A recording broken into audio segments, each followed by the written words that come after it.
Hey everyone, and welcome to Everyday FinTech ZA. Today, we're diving into a topic that, let's be honest, can be a real headache for so many of us in South Africa: choosing the right medical aid without completely emptying your wallet. So let me ask you something right off the bat. Are you absolutely sure you're not overpaying for your medical aid? I'm talking potentially thousands of rands every single year. It's a huge monthly expense, and picking the wrong plan can seriously mess with your finances. So let's break it all down. That's what we do here. We cut through the jargon to unpack South African money matters, all to help you save and invest smarter. And trust me, medical aid is one of the biggest financial calls you're gonna make. So here's our game plan for today. First up, we'll look at why this choice is so incredibly critical right here in Say.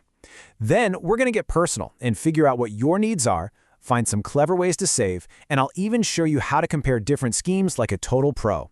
And you'll definitely want to stick around for our final no-nonsense recommendation at the end. All right, section 1. Let's start with the big why. Why is this decision just so important in the first place? Well, it all comes down to the unique healthcare landscape we have right here in South Africa. Okay, check this out. In 2023, only about 15.7% of South Africans were actually covered by a medical aid scheme. Just think about that for a second. That means the vast majority of people rely on the public system, which, as we all know, is under some serious pressure. So for anyone who can afford it, private cover isn't just a nice-to-have, it's pretty much essential for getting quality care when you need it. Now let's clear up a really important point that trips up so many people. Medical aid is not the same thing as health insurance. It's a massive difference. You see, medical aids are nonprofits. They're owned by you, the members. And by law, they have to cover a whole list of things called prescribed minimum benefits, or PMBs. Health insurance, on the other hand, that's a for-profit product.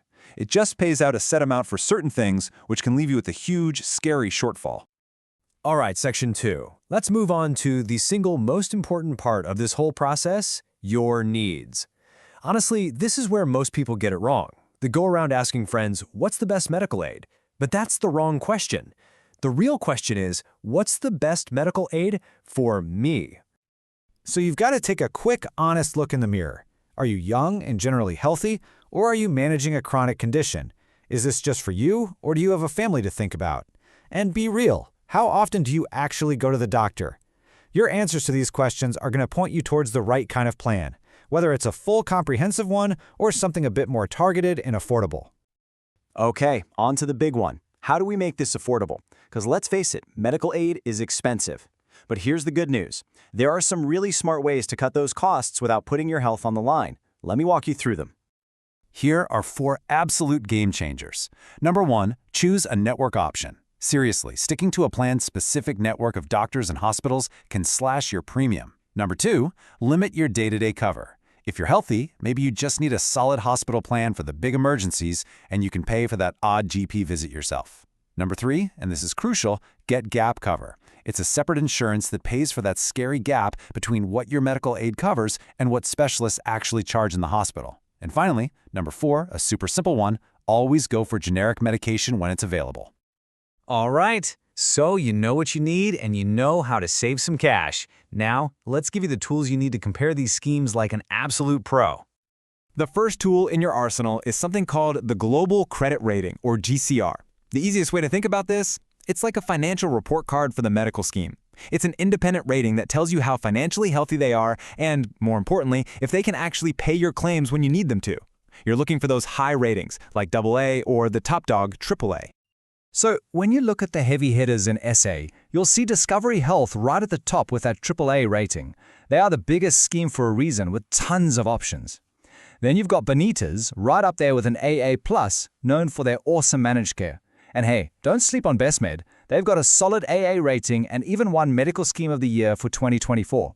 These are the names you should probably start your research with. Okay, so we've covered a lot. After all that, what's the final takeaway? Let's put all the pieces together and figure out the smartest move for most people. If you only remember one thing from this entire explainer, please let it be this: don't just pick the cheapest option. That is not the goal. The real win is finding that sweet spot, that perfect balance between what you can afford and what you actually need. Yeah, the cheapest plan looks great on your monthly budget, but it could absolutely wreck you financially when you actually need it most. So with that in mind, here's our top recommendation, especially if you're on the younger, healthier side. Seriously consider getting a good hospital plan and pairing it with a separate gap cover policy. Why? Because this combination gives you incredible value. It protects you from those massive, life-changing costs of being in the hospital or seeing a specialist, but you're not paying a fortune for a comprehensive plan with a medical savings account that you might not even use. And all of this brings us to one final, really important question that I want you to ask yourself tonight. After hearing all of this, is the plan you're on right now really the best fit for your life, your health, and your wallet? Think about it. Hey, if this was helpful and you got some value out of it, do us a favor and hit that subscribe button.